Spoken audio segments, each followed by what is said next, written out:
Lorsqu'une fonction est définie par une formule, c'est-à-dire sa forme algébrique, on peut être amené à calculer l'image d'un nombre en remplaçant la variable, c'est-à-dire le x, par le nombre dans la formule de départ.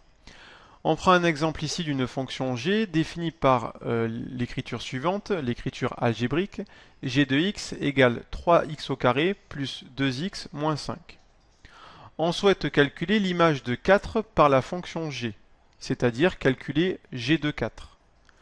Pour cela, on reprend l'écriture algébrique de la fonction g et on va remplacer dans la fonction g, dans l'écriture algébrique de la fonction g, la valeur x par le nombre 4.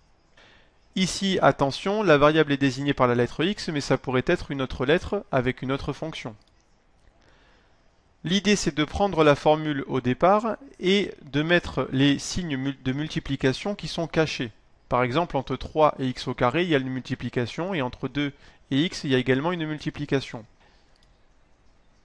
On remplace ensuite x par 4, ce qui nous donne g de 4 égale 3 fois 4 au carré plus 2 fois 4 moins 5.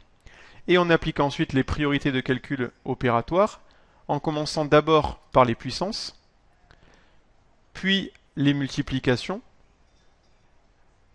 et éventuellement les divisions s'il y en avait, mais s'il n'y en a pas, donc on commence par faire 3 fois 16 et 2 fois 4, et ensuite on fait en dernier les sommes et les différences, ce qui nous donne g de 4 égale 51, ce qui signifie que l'image de 4 par la fonction g est 51.